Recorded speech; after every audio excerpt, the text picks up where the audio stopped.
नमस्कार, यूपी की बात में आप सभी का स्वागत है और मैं हूं आपके साथ निकिता ठाकुर। मुरादाबाद के मुंडापाड़ा क्षेत्र में कोसी और रामगंगा की बाढ़ जाते जाते जहां तबाही के निशाने छोड़ गई है, वहीं किसानों के जहन में भी कई सवाल छूट गए हैं। अकेले विकासखंड मुंडापाड़े के लगभग 50 गांव हर साल बाढ़ की चपेट में आते हैं, जिससे उन गांव के संपर्क मार्ग बाढ़ की भेंट चढ़ते जा रहे हैं और फिर लोग उन मार्गों की मरम्मत के लिए वर्षों टकटकी लगाए इंतजार करते हैं।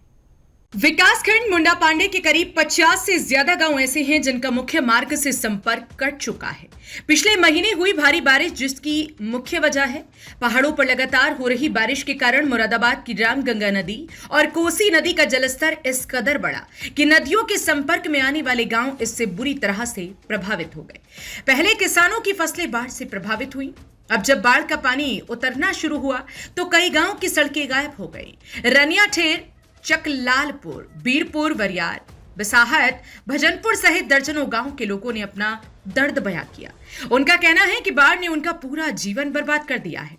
बाढ़ का पानी उतरना शुरू हुआ तो लोगों को लगा कि राहत मिलेगी, लेकिन जब पूरे गांव के संपर्क रोड ही बाढ़ से गायब हो गई तो उनकी परेशानी और ज्यादा बढ़ गई।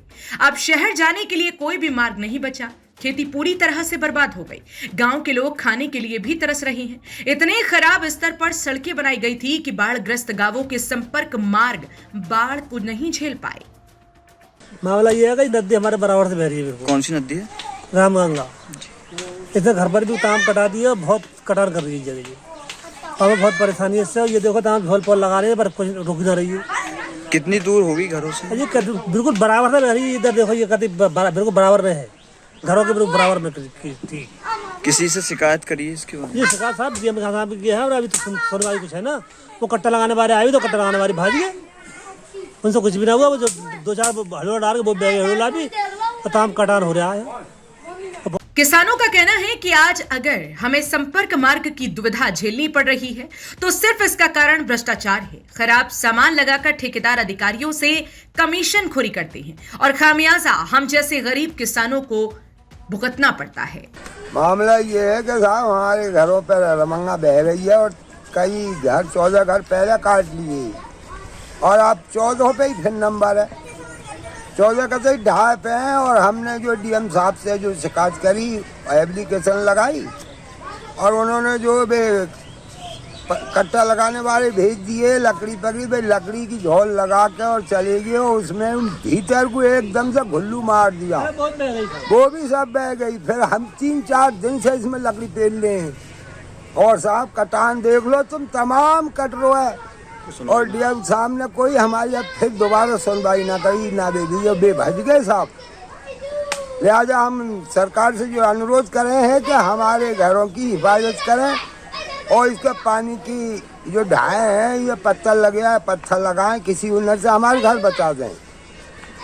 कोई अधिकारी यहाँ पर अभी तक आया? कोई अधिकारी का जेई साहब आए हैं और वे जो लकड़ियों के भी अड़कड़ा लगा के वे सब बह गए। अब क्या कहना चाहूँगा? अब उसके भीतर होकर पानी लेकर के ढाए फिर तमाम गिर गई। अब क्या कहना तो चाहूँगा? हम जो चाह रहे हैं कि सरकार से हम ये चाहें कि हमारे घरों की बचत करें, चाहे पत्थर लगाएं या कट्टा लगाएं, दोबारा से फिर। थाना मुंडापाड़े क्षेत्र में रामगंगा और कोसी का जल स्तर अब जैसे जैसे घट रहा है, वहीं अब किसानों के लिए मुसीबतें भी बढ़ती जा रही हैं। पहले किसानों की बाढ़ के चलते फसलें खराब हुई थी। अब जब बाढ़ का पानी उतरा तो उन्होंने देखा कि पूरे रास्ते ही गायब हैं। सड़कों पर 2-2 मीटर गहरे गड्ढे हो चुके हैं। कई जगह पूरी सड़कें बाढ़ के पानी में बह चुकी है। प्रशासन भी इसमें राहत कार्य के लिए आगे आया हुआ है, लेकिन अब उन ठेकेदारों पर भी सवाल उठ रहे हैं जिन्होंने सड़कों का निर्माण किया था। गांव के किसानों के लिए पूरी तरीके से आवागमन बंद हो चुका है। किसान गांव के अंदर ही घर के अंदर बैठने को मजबूर है। फिलहाल प्रशासन द्वारा राहत कार्य तेजी से किया जा रहा है। अब देखना ये होगा कि इन किसानों को कितनी जल्दी आवागमन की सुविधा मिलेगी और कब तक इनकी फसलों के मुआवजे सरकार द्वारा इन्हें दिए जाएंगे। अपने सहयोगी पिस्टल कॉल के साथ मैं सौरभ पुजिया, यूपी की बात, मुरादाबाद। बहरहाल बाढ़ की तबाही से परेशान ग्रामीण अब खुद ही अपने स्तर पर संपर्क मार्ग की मरम्मत करने में जुटे हैं, क्योंकि उन्हें भी पता है प्रशासन या जनप्रतिनिधि उनकी मदद करने नहीं आएंगे। इस संकट में उन्हें ही खुद अपना काम करना होगा। फिलहाल इस खबर में इतना ही। आप देखते रहिए यूपी की बात।